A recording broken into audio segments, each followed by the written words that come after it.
Hello, good morning. You are watching Firstblush, your weekly Saturday breakfast morning program. My name is Umo Asanga. It is nice being with you, and thanks for taking our time to watch this video. We do appreciate your time. For those watching this video for the first time, Firstblush is a family-friendly breakfast morning program packaged to discuss social issues which are trending, art, travel lodge, book world, and sports. In this episode of the program, we'll be featuring the trendy travelodge and arts. And our topic for discussion today is focusing on employment and internship. In our art segment, we'll be treating Alaga, and this is the practice that is unique in Africa, mainly for doing traditional wedding. And in the sports segment, we'll be discussing chess. We would like to go for this first break. Stay tuned. Right? They've done it. They haven't necessarily gone through any extensive training or any internships. So yes, they might not be the clear structures, and right now I don't have the answers to how we can have those structures. But for instance, I'm working on a movie right now, and there's not one intern on the set. There's not one intern. Not one intern, right? And I can say that about a lot of things where their openings are there, but people just don't really want to put in the work to get to X, right? They just want to maybe say, I just want to be a musician, but have you found a studio and said, listen, I just want to sit here and get you coffee, right? And just watch and learn and absorb so that you learn the process. And I think that rings true even in the US. Like, nobody's there trying to give you, there's no one way, there's no one path to say, okay, if you want to be this, this is 1, 2, 3, but I think it's just people putting themselves out there and trying everything.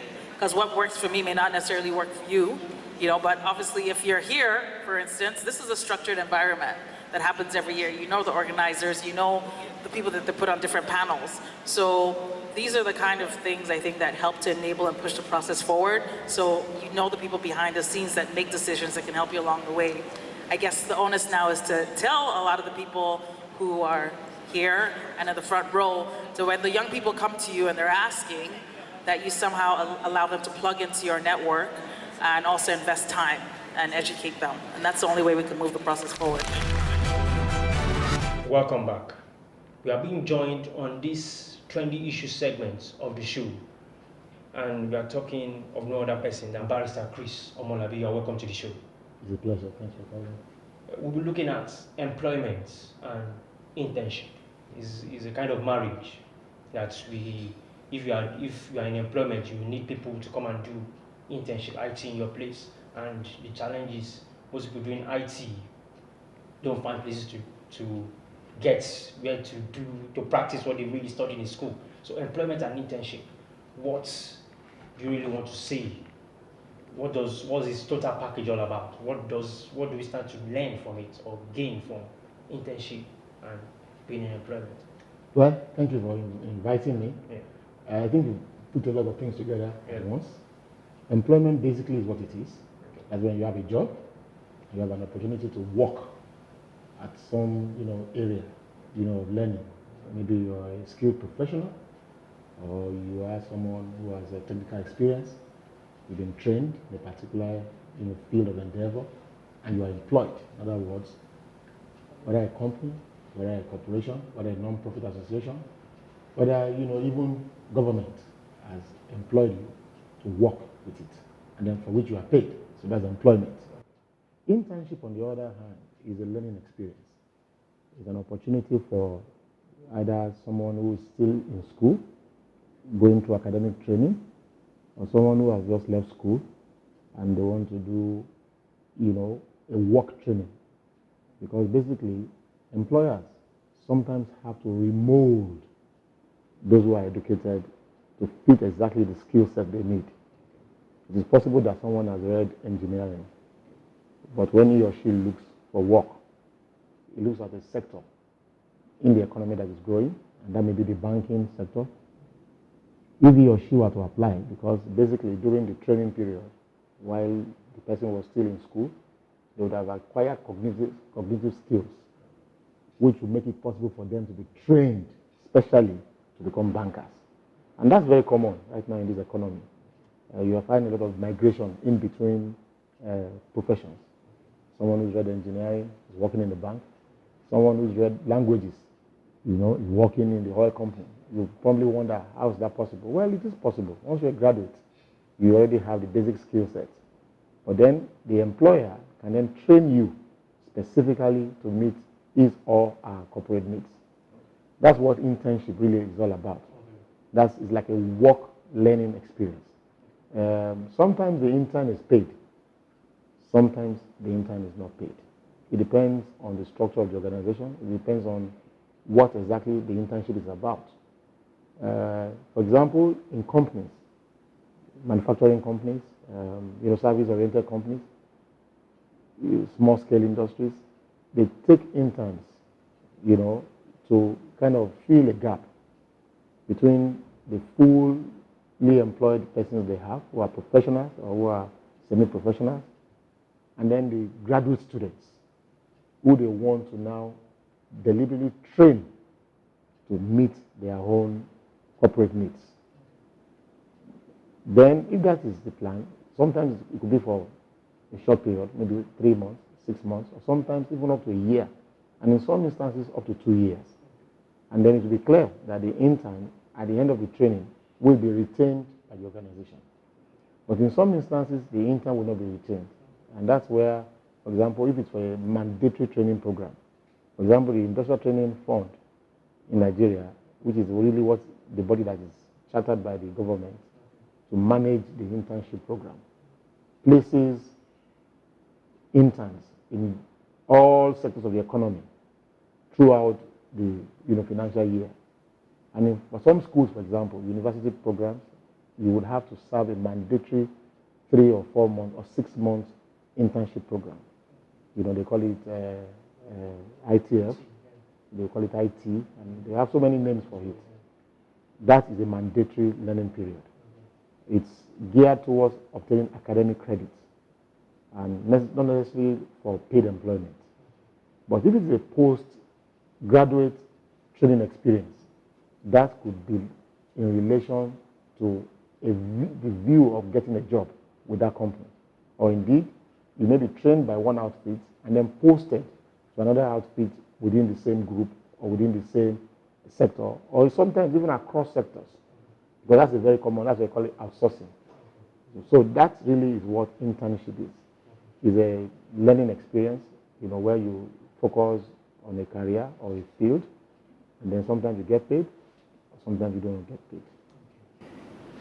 From the answer you just gave to questions on employment and internship, does the employer now, does he have value for training a particular student in a particular field? Do they add value to the student? Do they really add value? Oh, definitely.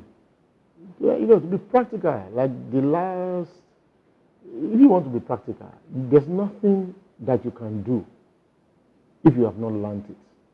You might, by happenstance, attempt to do it, but you cannot do it well consistently. Training is what gives you that capacity to reproduce the same thing over and over again without missing a step. So definitely the employer who takes on the intern adds tremendous value.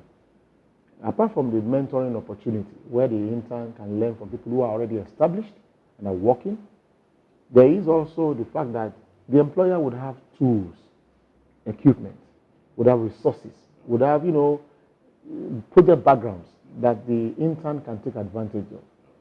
In several fields, for example, in the field of law, if you are an intern and you are understudying a judge, you would have opportunity to see how judges do their work. Now you probably will be a law graduate. In other words, you become a lawyer by training, but you've not started working. So you become an intern. You can be placed in a position where you learn how the judges do their work. That would mean that, for example, you could be involved in the research that leads to their consideration of the cases before them, which ends up in judgment. You would see how they reason, you will see how they organize their work, how they schedule their works, and that gives you tremendous value because it's a very, if you might call it, easy or cheap way to get training which you are not paying for. And that's why as much as it may look like the intern is providing a service, it is actually the other way around. It is the employer that is giving value to the intern. That's really how it works actually. Looking at the number of graduates that come out of our schools on a yearly basis, we have thousands of them.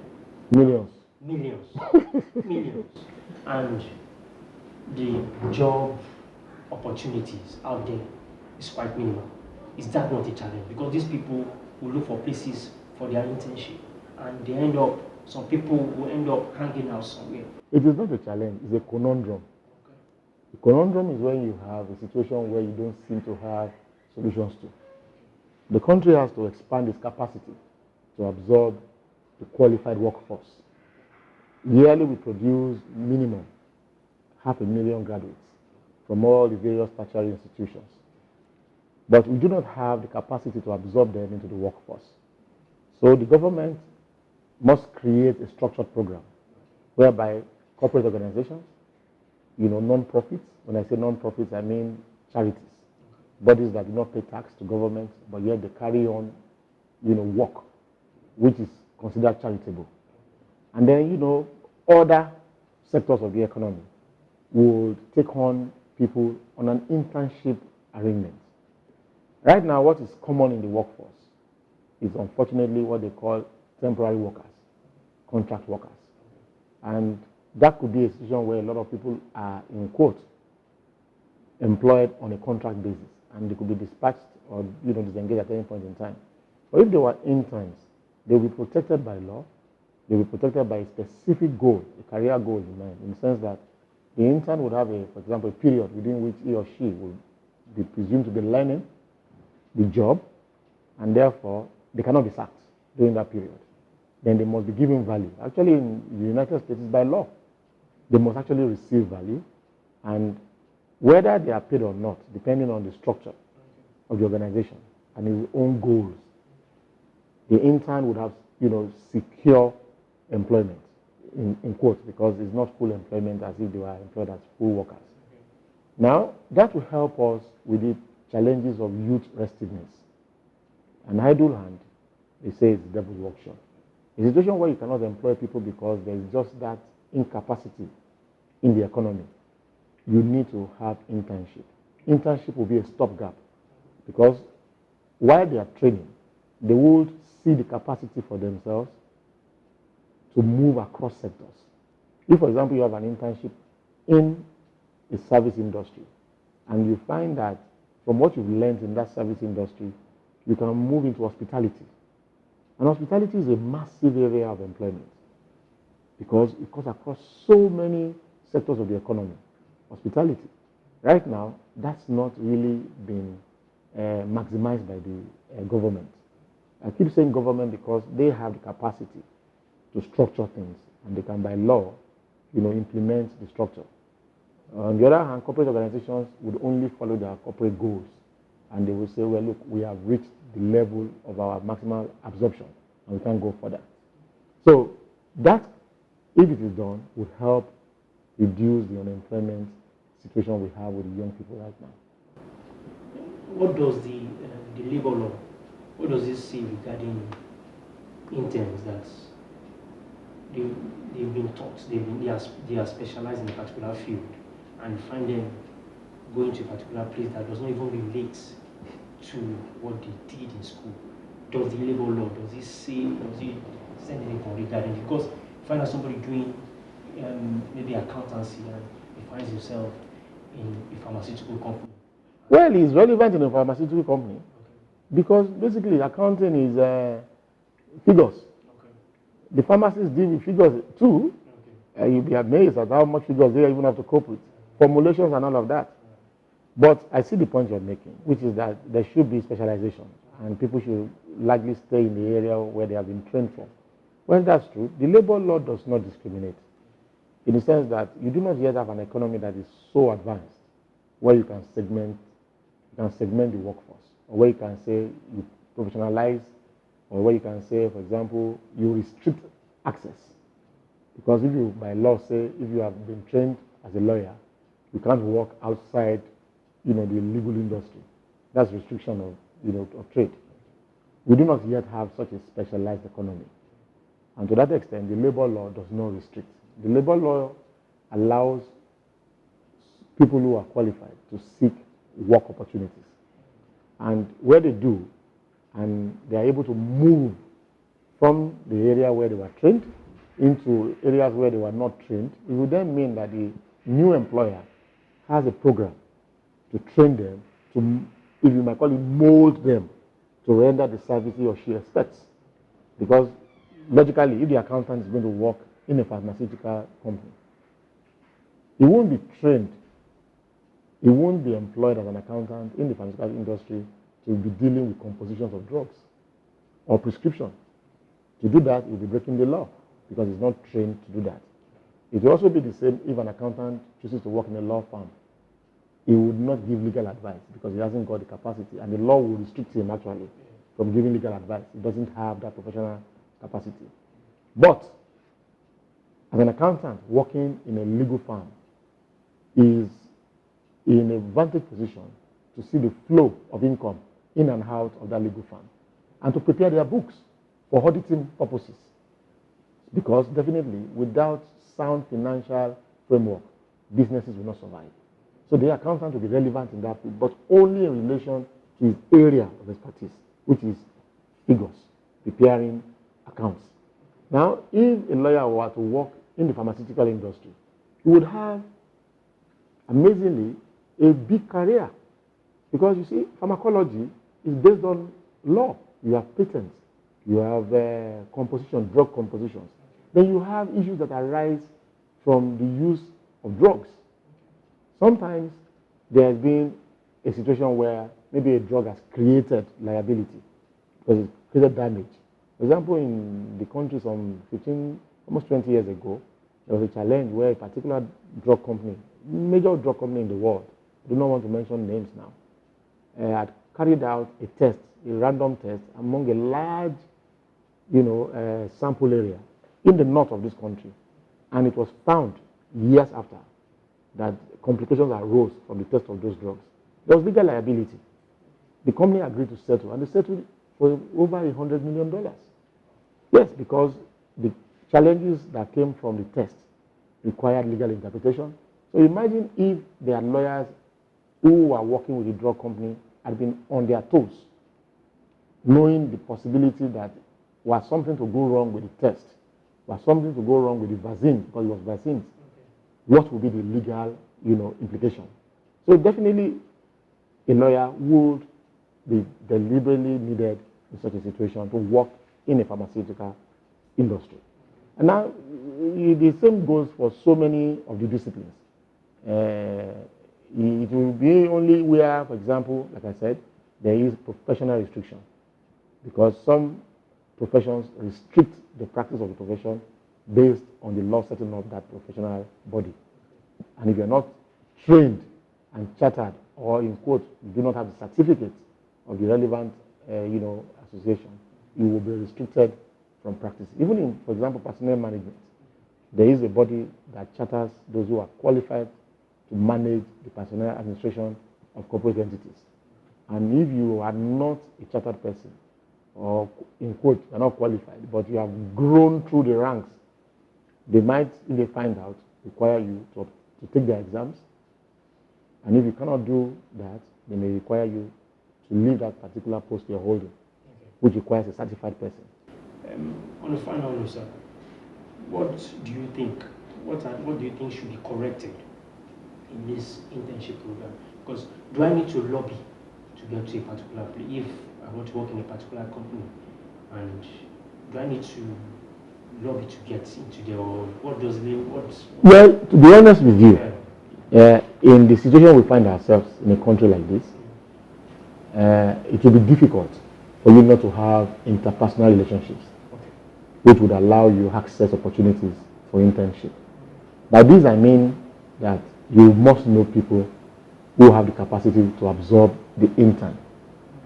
And if you do not know them, then you would have to take your chances by following, perhaps the set out structure for accessing it. For example, so many of these very organized private sector entities, conduct tests periodically, maybe sometimes twice a year, sometimes once a year, for interns. And if you do not pass the test, or if you do not even participate in the test, you cannot access the opportunity to even be an intern. Now, if you have interpersonal relationships with people who are in that organization, you might get a heads up in the sense that you get information in advance that the test will be run at this particular time, and these are the requirements. So that gives you advantage over someone who does not know. When you do the test, if you have done well within the test, then obviously you stand a better chance of being given the opportunity to become an intern. If on the other hand you didn't do well, then you might do what you call lobby. Wow, you've been discussing employment and internship with Bar Christ Omolabi. We want to take a break here. Before we go on the break, we want to pass this information that our campaign for 2,000 likes on Facebook is still on. And subscribe also on our YouTube page. We will now take the break here.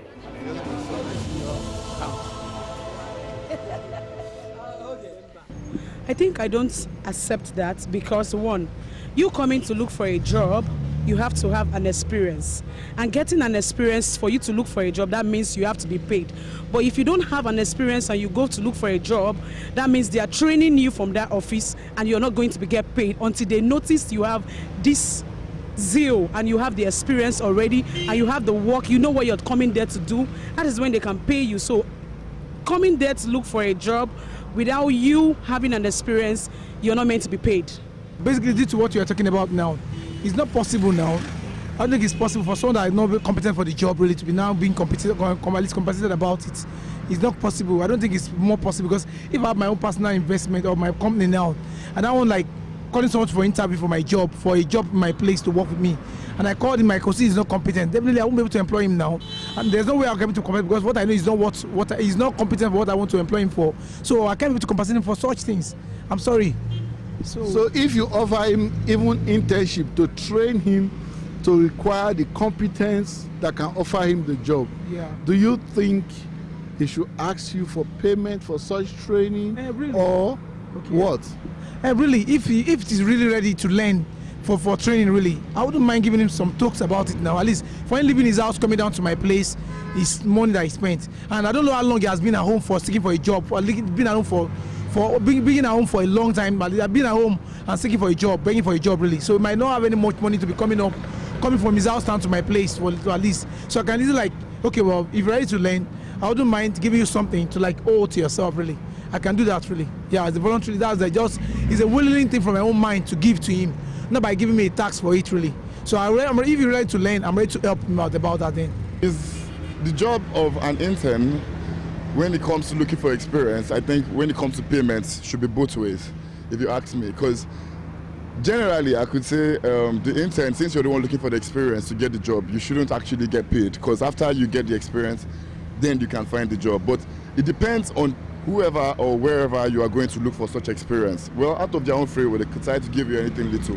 But as for the payment, it's not compulsory, but it won't be bad if they are being paid either ways. So like, interns should not necessarily be paid, but could be, but not compulsory. So those interns demanding payment before they learn, what's the best way to describe them then? Well, I'll look. I don't know. I'll look at them. Some people can look at them as being greedy. Some people can look at them as being lazy or not ready to work. But I believe that somebody that's ready to work wouldn't mind not being paid to get the experience. So, like, if you are faced with such a problem, I would advise you: if there's no money, still go ahead and get the experience. But if you are not, it depends on what you're after, by the way. So I look at people that are looking for the money first, then they're not ready to earn a living for the future, for the brighter future. Because the amount you're going to get as an intern is quite less compared to how much you're going to get after you get the experience to become an employed worker in the society. So as to those people waiting for money before they get experience, I advise to get experience before you get money. That's all. Like, I won't judge them, so I don't look at them anyway. Welcome back. Now, welcome to this segment of the program called Arts, where we are going to be looking at a unique act in Africa, common in Africa, and today we are going to be closing it in the southwestern part of Nigeria, where the art is very, very common. And we are talking of the art called Alaga, common in the southwestern part in Nigeria. And we have somebody that is well versatile in this art. She has been doing it for close to a decade, and she's here with us to discuss this art. Bunsanma Zannu, you are welcome to the program. Thank you, sir. Good morning. We are looking at the art, Alaga. How did you really get into the art? I started about 10 years ago. Alaga is not just a word, it's an art. It's an action that involves somebody that is active and that is vocal. 10 years ago, there was an agreement to be done in our house, but the Alaga didn't show up on time. So to avoid the groom's parents from being embarrassed, I took charge, and that was how I started. Okay. And since then, it has been well. That means as an Alaga, you stand in between people in marriage. Yes, it's only an art that is done only for marriages. Okay. It is done during the engagement, or they call it traditional wedding in Yoruba land. Okay. That is where you see Alaga. That is the only place where Alaga comes in. Okay. Where marriages. Yes, only in marriages, engagement, traditional weddings. Okay. And when we are discussing Alaga, they are in two forms. Okay. We have the Alaga Joko, and we have the Alaga Iduro. The Alaga Ijoko stands for the bride, while the Alaga Iduro stands for the grooms. That is the difference between the two Alaga, but they are all Alagas. Okay, you've explained to us the meaning of Alaga, that someone that stands in between Yes. marriages just to make the marriage, or Yes. is it for the marriage or the introduction?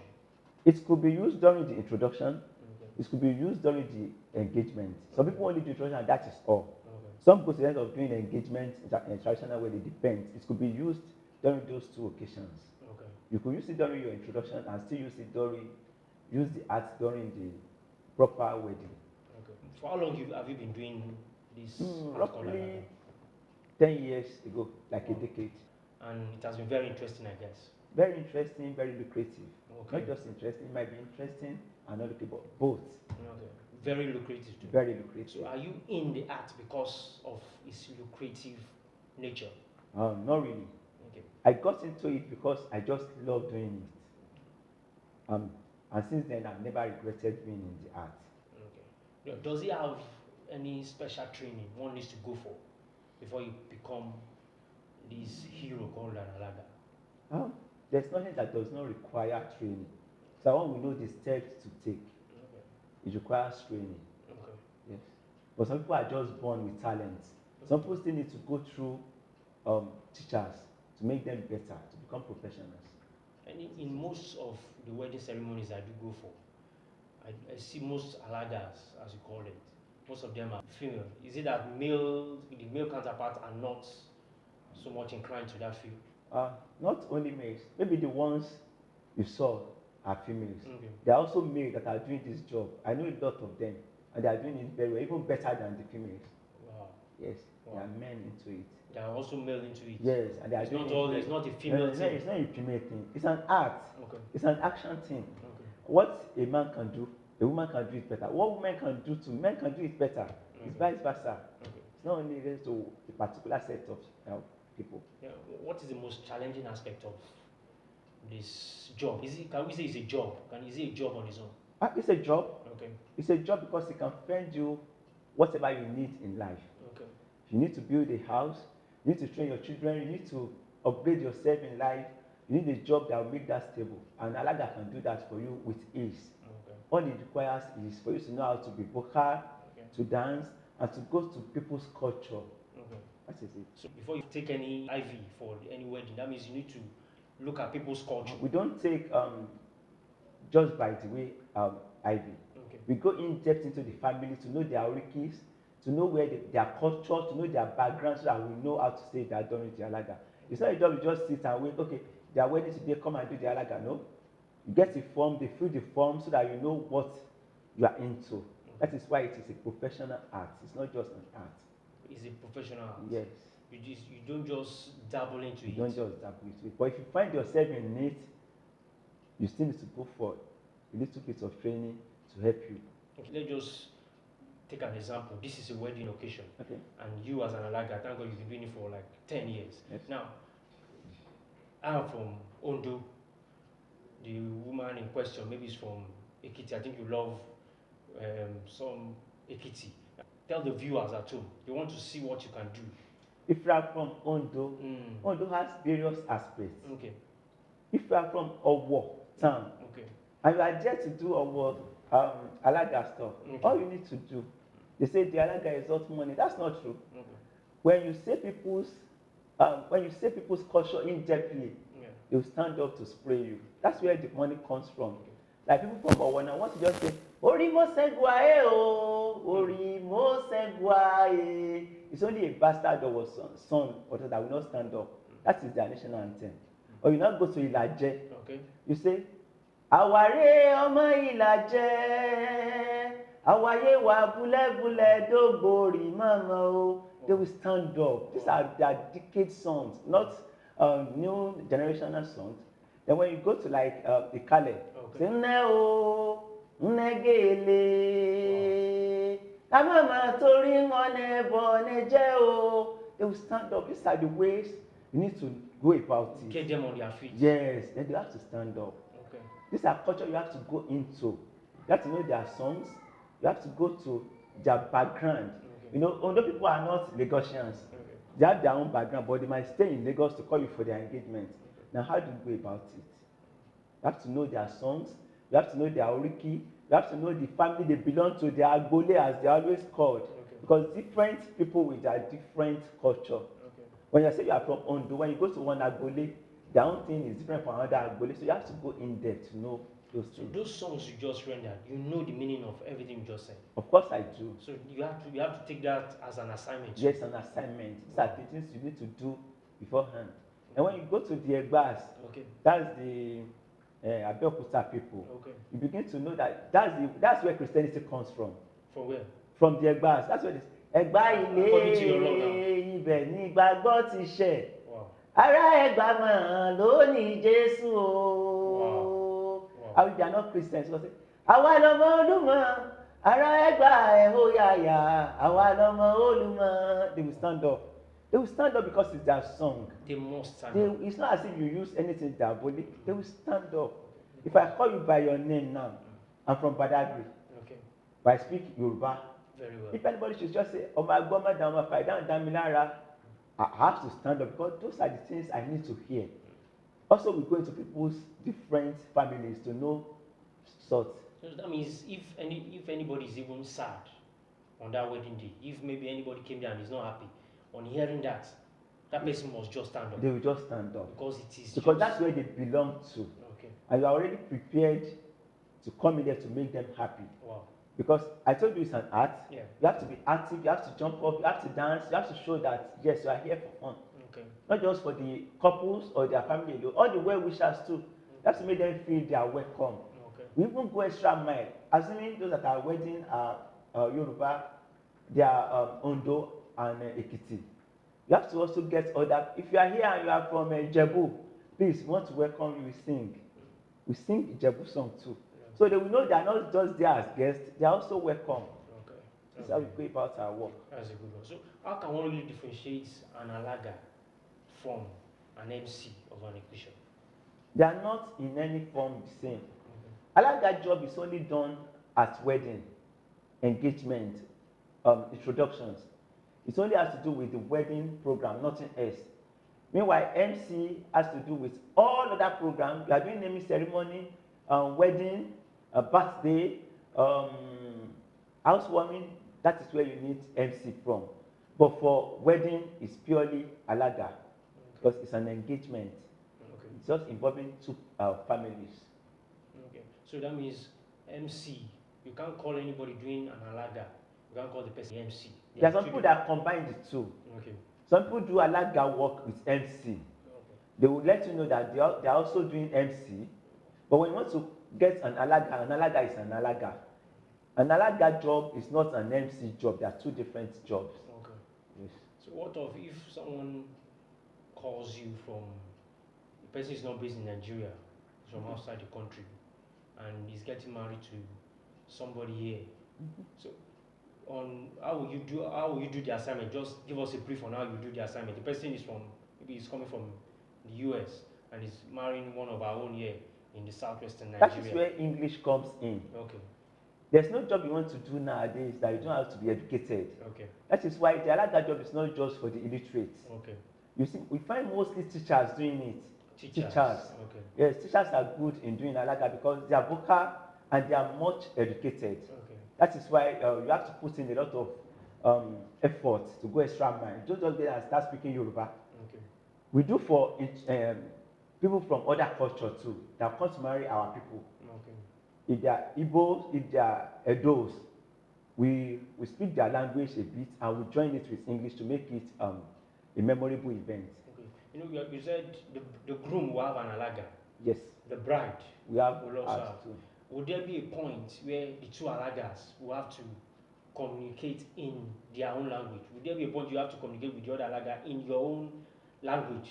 That's language. Yes, for the wedding to be done properly. Okay. Even before the wedding starts on that day, Okay. the two Alagas must sit together. Okay. They must have their form they have given to the groom, Okay. and we have ours that we have given to the bride. So we compare and contrast. What and what do we need to do? This is just what to do to make this marriage memorable. Okay. So it's not one party's thing. Okay. Two of us must sit down to how do we go about it? We are both professionals. We are not just street hawkers. We are both professionals. We sit and say, okay, how do we go about these things? We are the one bringing Igbo. We are coming to marry the Yorubas. Okay. So how do we go about it? It doesn't need to take hours because it's our job. A few minutes we settle that for us to make the job done. That's interesting. Personally, if I'm interested to becoming an Alaga, because from what you said, I'm interested to do the job. I'm interested. So do I need to go for any formal training? Yes, you need to. Okay. You need to. Because what one pays for, one does it well. But what you get free, you just sit as if it's just by the way. But by the time you pay, like I can collect a token from you, then you go with me to outings. By the time you go to like 10, 15 outings, you begin to see how you can take a step. It's not what you just dabble into. You need training. So that means if I want to become an Alaga now, there are no institutions that I need to go to. I need to learn from those that are. You have to be under a body. Okay, under a particular body. A body. It's that body that will now associate you with an association. Okay. If you are in Shomolu, Okay. after you have gained your freedom from the person you learn from, Okay. you have to go to where you belong. So if you stay in Shomolu, you have to join Shomolu Association. If you stay in Ikorodu, you join the Ikorodu people. Okay. If you stay, it depends on where you are staying, but you have to go through to training. It might take you 1 year. It depends on how good The person. and how fast you learn. Okay. Some people learn it within 8 months. Okay. Once you are good, you do freedom, like you do graduation in school too. Okay. You have to do freedom so that you'll be set free to go and join as soon as you want. But you can still be with the person that trained you to still be going through other training. Okay, as that means I can be following the person that I like Yes. for functions. Yes. And watching what the person does. Then you learn from different people. As you go to occasions, you learn from different people. Knowledge is not one particular place. You learn, even as you move along the line, you learn. It's not a rigid thing. You learn new things every day. Every day, okay. It's not something that you just say, okay, I've learned, I like that job, I won't do. No. Like songs, there are new songs coming. Like some people will tell you these are the kind of songs we want for you to take them in. So you don't have a choice, you have to learn. Even if they are old songs, even if they are new songs, you have to learn. Okay. Some people specifically tell you what they want.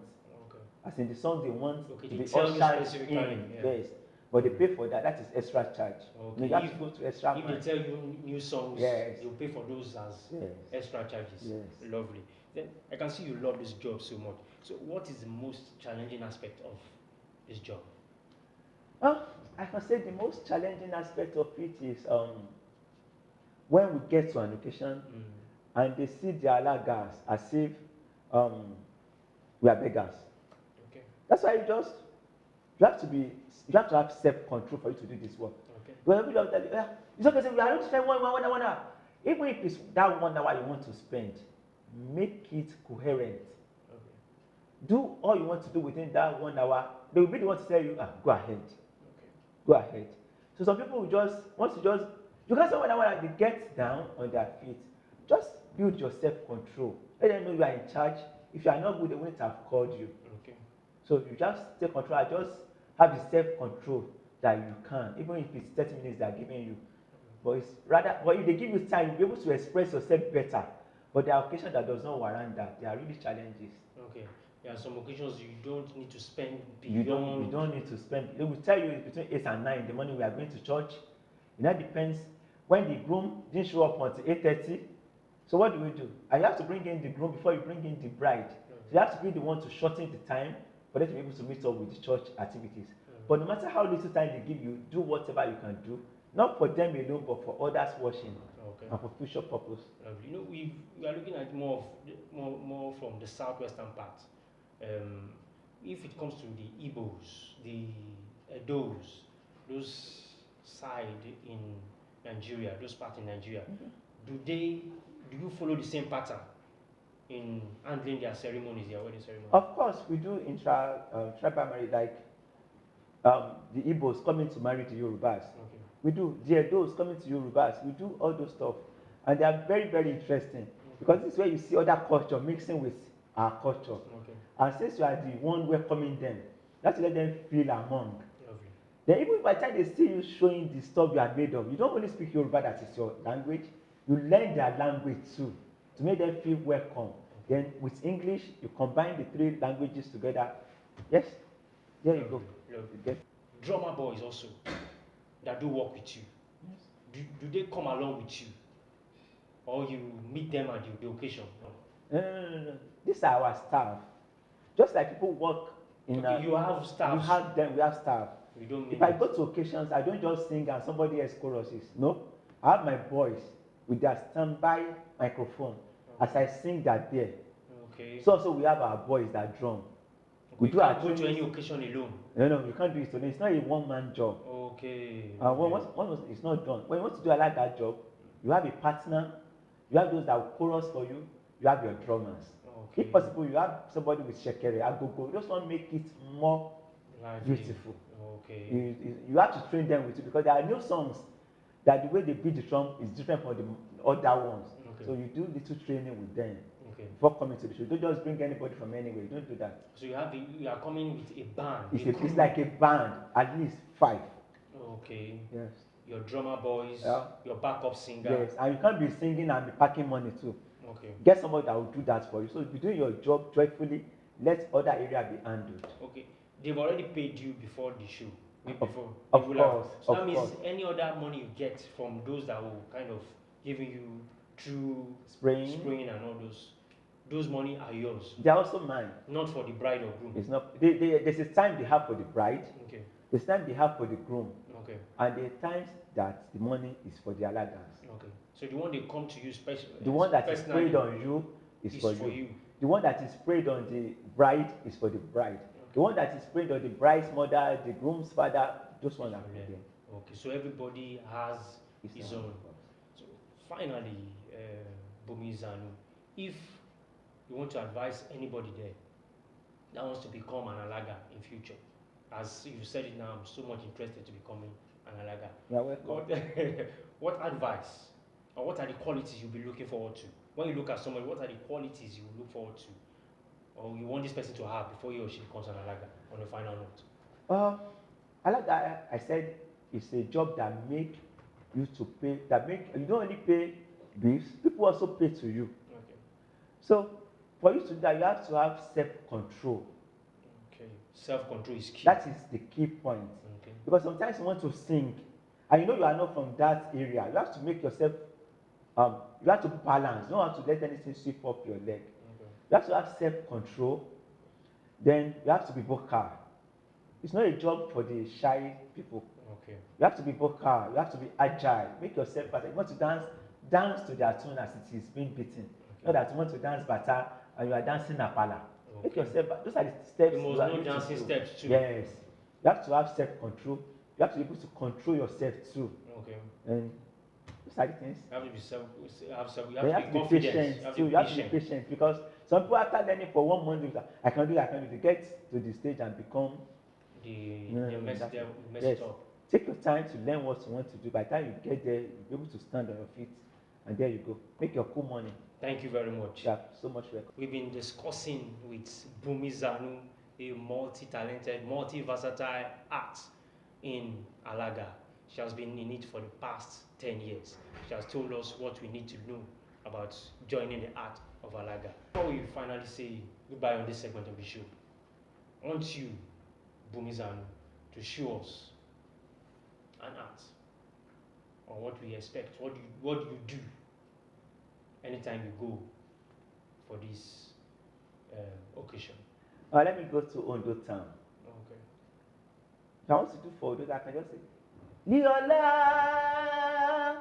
Liola, oh, Liola, Adodo fusi, sesi omi, egi mogo fusi, sondo, Ola masibokan waye o, That is from Ondo town. Wow. Any Ondo child that hears that one will know that this is from our own town. Give us one more place before we sign out. Lovely, that was interesting. I'm from Badagry. Okay, give us from Badagry. If I want to do that, I'll say, Masavo, Jesu to washeme. Masavo, Jesu to washeme. Yi masavo, iwe na majo. When tima na jo. Jesu to washeme. Wow. That means both the bride and the groom should not be afraid. Jesus is on the throne for their marriage to hold. Wow. That was a wonderful. That was a wonderful one by Bunsanma Zannu. Multi-talented, multi-versatile. She's all over the place on this art called Alaga. So join us again in another segment of this program.